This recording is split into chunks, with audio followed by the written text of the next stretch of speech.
ما هي العناصر الأرضية النادرة؟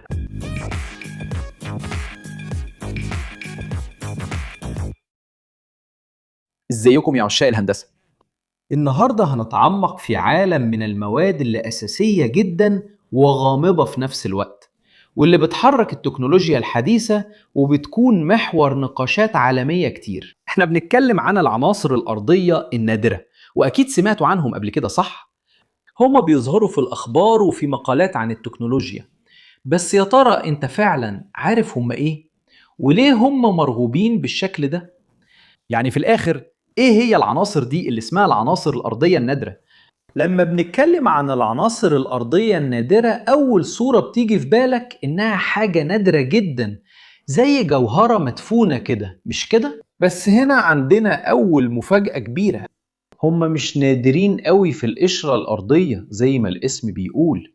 في الحقيقة بعضهم أكتر وفرة من النحاس والرصاص. طيب لو هم مش نادرين كده، ليه اسمهم العناصر الأرضية النادرة؟ المصطلح جاي من صعوبة وجودهم بتركيزات اقتصادية، وكمان الأهم صعوبة فصلهم عن بعض. تخيل إن عندك صندوق رمل مليان كور ملونة متلخبطة مع بعض.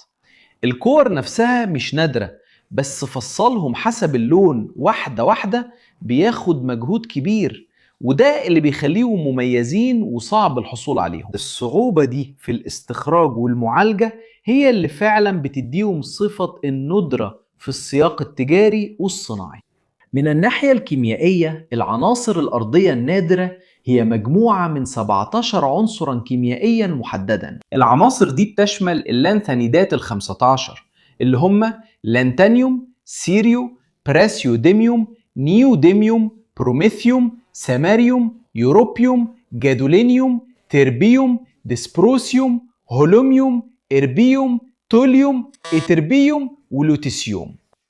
وكمان في عنصرين بيتصرفوا بطريقة شبه بعض جدا، وغالبا بيتلاقوا في نفس الرواسب المعدنية، وهم سكانديوم وإيتيريوم. كل العناصر دي ليها خواص كيميائية وفيزيائية متشابهة، وده بيخلي فصلهم عن بعض مهمة صعبة جدا. بس في الحقيقة القدرة على استغلال الفروق البسيطة دي هي اللي بتخليهم مهمين جدا للتكنولوجيا الحديثة. دلوقتي بعد ما عرفنا ايه هي وليه، اسم العناصر النادرة ممكن يكون مضلل شوية.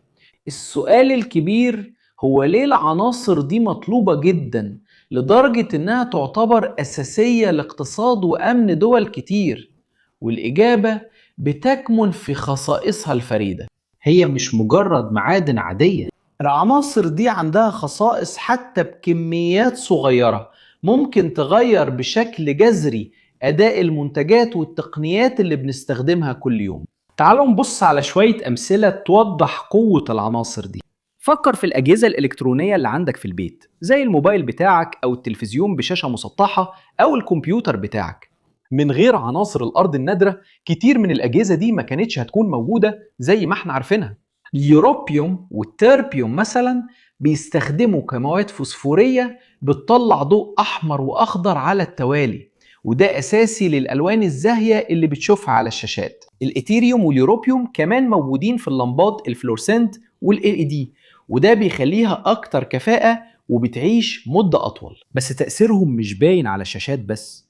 عمرك سألت نفسك إيه اللي بيخلي السماعات صغيرة كده بس صوتها قوي جدا؟ أو إيه اللي بيخلي موتور العربية الكهربائي بالكفاءة دي؟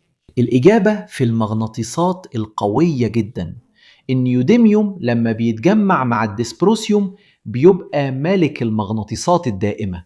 المغناطيسات دي قوية جدا بالنسبة لحجمها، وده بيخليها لا غنى عنها في هاردات الكمبيوتر، مواتير العربيات الكهربائية والهجينة، مولدات توربينات الرياح، وحتى في مواتير الاهتزاز في موبايلك. من غيرهم عربياتنا الكهربائية كانت هتبقى أقل كفاءة بكتير، وتوربينات الرياح اللي بتنتج طاقة نظيفة كانت هتبقى ضخمة جدا وغير مجدية اقتصاديا. كمان عناصر الأرض النادرة دي بتشتغل كعوامل حفازة أساسية في صناعات كتير. السيريوم بتستخدم في المحولات الحفازة بتاعة العربيات، وده بيساعد يقلل الانبعاثات الملوثة اللي بتطلع من محركات الاحتراق الداخلي. هو كمان أساسي في تكرير البترول وفي صناعة الزجاج وتلميع شاشات الدقة العالية زي اللي في موبايلك. قدرته على تسريع التفاعلات الكيميائية بكفاءة وبطريقة مستدامة كفاية هي واحدة من الأسباب اللي بتخلي الصناعة الحديثة معتمد عليه بشكل كبير. انت بتحب نظارات شمس او عدسات كاميرا بجودة عالية؟ ممكن يكون اللانتانيوم موجود هناك، بيحسن انكسار الضوء والجودة البصرية. وفي الطب الجادولينيوم بيستخدم كعامل تباين في الرنين المغناطيسي، وده بيسمح للأطباء يشوفوا الأعضاء والأنسجة بوضوح أكتر. بس ازاي العناصر دي ممكن يكون ليها استخدامات مختلفة كتير، من شاشات الموبايل لحد فحص طبي؟ هي مجموعة الخصائص الواسعة اللي كل واحد من ال17 عنصر دول بيقدمها، وده اللي بيخليهم متعددي الاستخدامات ولا يمكن الاستغناء عنهم. حتى في صناعة الدفاع والطيران والفضاء أهمية عناصر الأرض النادرة لا يمكن إنكارها. بيتم استخدامهم في أنظمة التصويب بالليزر وأجهزة الاستشعار وأجهزة الاتصال المتقدمة، وده بيضمن تشغيل معدات عالية التقنية. ومع تقدم تقنيات زي الحوسبة الكمية والذكاء الاصطناعي، الطلب على العناصر دي هيزيد أكتر وأكتر، وده هيشجع البحث عن مصادر جديدة وطرق استخراج حديثة. دلوقتي لو العناصر دي وفيرة كده، ليه استخراجها صعب ومكلف بيئيا بالشكل ده مع انهم مش نادرين جيولوجيا؟ التركيز عمليات التعدين وبالذات فصل العناصر دي كيميائيا معقدة وبتاخد وقت طويل وبتنتج مخلفات سامة وغالبا بتكون مشعة، عشان العناصر دي بتكون مرتبطة طبيعيا بمعادن فيها ثيريوم ويورانيوم، وده بيخلق مخاوف كبيرة بيئية وصحية للناس اللي عايشين قريب من المناجم والمناطق دي. تاريخيا الصين كانت مسيطرة على إنتاج ومعالجة العناصر دي وبتتحكم في جزء كبير من السوق العالمي. التركيز ده لسلسلة الإمداد في دولة واحدة ليه تأثيرات جيوسياسية كبيرة جدا، لأن أي تعطيل ممكن يأثر على إنتاج تكنولوجيات مهمة في العالم كله. عشان كده دول كتير بدأت تستثمر في البحث والتطوير علشان تلاقي رواسب جديدة وتطور طرق معالجة أنظف وأكثر كفاءة، وللحد من الاعتماد وضمان إمداد مستقر. كمان الاعتماد العالمي المتزايد على عناصر الأرض النادرة زود التوترات الجيوسياسية زي ما قلت.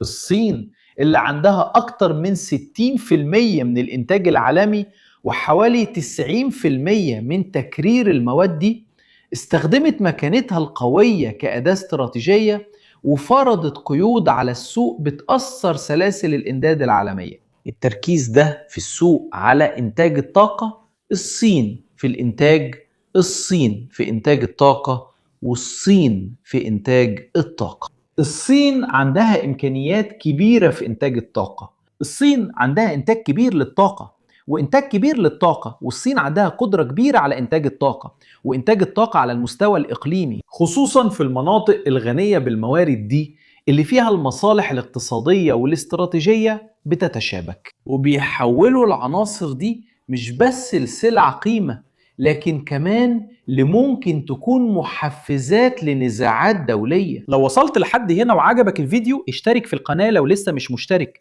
وسيب لايك وفعل الجرس عشان يوصلك كل جديد. ولو شايف ان المحتوى بتاعنا مفيد، فكر تبقى عضو معانا عشان تساعدنا نكمل وننتج محتوى على المنصة دي، وكمان هنذكرك في فيديوهاتنا. ولو انت فضولي وعايز تعرف اكتر عن الكورسات اللي بنرشحها، امسح الQR كود اللي جنبك او ادخل على اللينك في وصف الفيديو عشان تلاقي فرص كتير تطور بيها مهاراتك اللي هتفرق معاك في شغلك. وانت كنت تعرف العناصر الأرضية النادرة؟ كنت متخيل ان العناصر دي موجودة ومهمة قوي في حياتنا اليومية؟ سيب لي رأيك في التعليقات عشان اعرف. هنا جنبك في اختيارين لفيديوهات مهمة لازم تتفرج عليهم عشان توسع معرفتك وتستكشف فضولك. ولو حابب تدعمنا اعمل لايك واشترك في القناة وفعل الجرس، وفكر تبقى عضو في القناة. وده كان كل حاجة يا عشاق الهندسة، تحياتي ليكم واشوفكم في الفيديو الجاي.